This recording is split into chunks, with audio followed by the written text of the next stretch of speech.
I'm Sam, and this is Amazing Travels.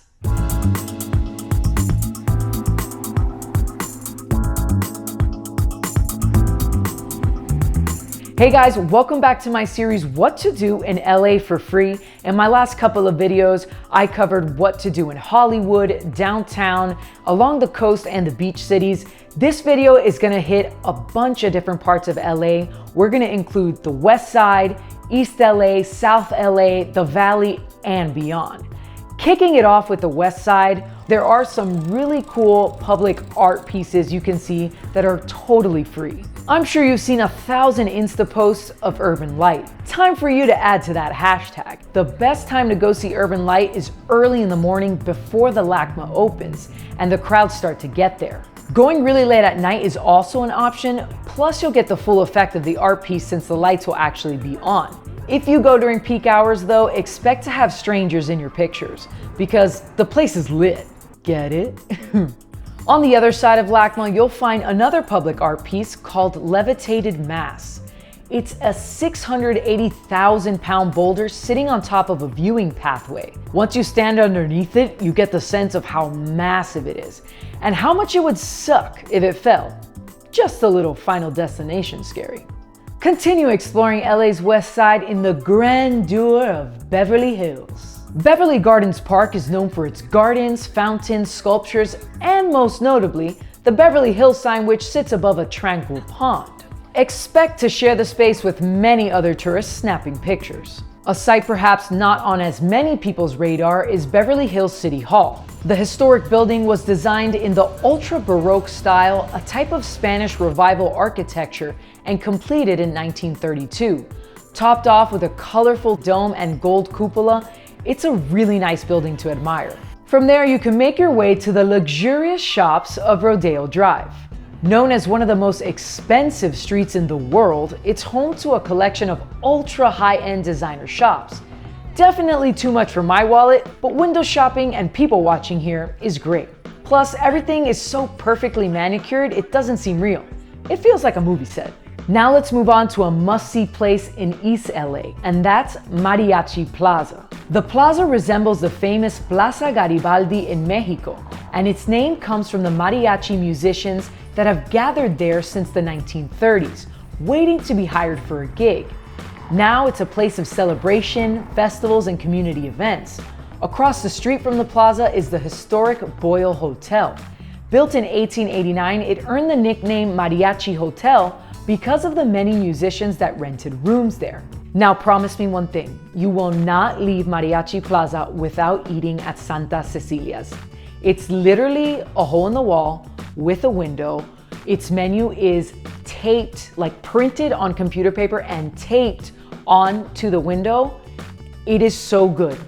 So good, you cannot miss it. They have excellent al pastor and carne asada tacos, but you need to try their extra crispy tripa tacos. Tripa is the small beef intestine. Trust me, their crispiness and perfect seasoning will leave you thinking about them forever. Hard to move on from tacos, but I'll do my best. Let's talk about now some of the places you cannot miss in South LA, the first being Watts Towers. These 17 structures were built by one man, Simon Rodia, over a period of 33 years in his own backyard. The tallest of the structures is about 100 feet tall, and Simon never used scaffolding or fancy tools. This National Historic Landmark is extremely cool and ridiculously unique. Plus, the Watts Towers Arts Center offers free tours to the public Thursday through Sunday. Next up, we have the Museum of African American Art. It was founded in 1976 by art historian and artist Dr. Samela Lewis. The Museum of African American Art aims to educate visitors about the arts through the lens of African American culture. When I was there, the exhibition on display was from an artist called Aceborn, and it was fantastic. Admission is free, but you need to schedule a visit on their website prior to going. Moving on to a hike in South LA that definitely should be on your list. Baldwin Hills Scenic Overlook.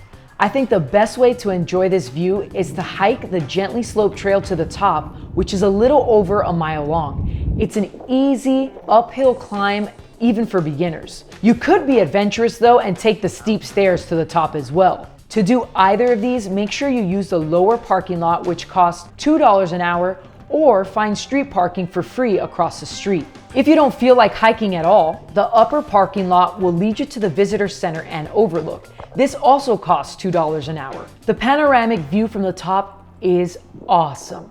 You see the entire Los Angeles basin surrounded by mountains and Pacific Ocean. Something I loved about this hike is that it felt very local. No tourists with selfie sticks crowding the scenery. Just magnificent. On to the valley and a very cool free thing to do while you're there. Visit the Great Wall of Los Angeles. It's one of the longest murals in the world at 2,754 feet. Completed between 1974 and 1984, the paintings depict the history of California from diverse and traditionally marginalized communities, and it covers everything from prehistoric times through the 1950s.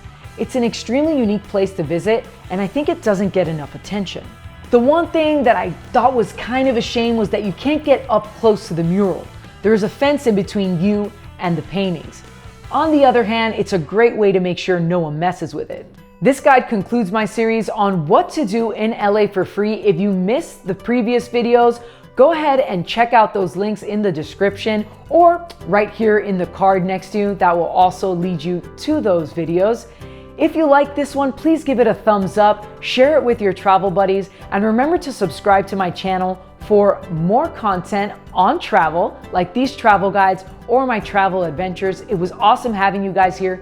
Thank you for watching. Stay tuned for my next travel video and a cooking video, which comes up next week. Now, get out of here and go explore.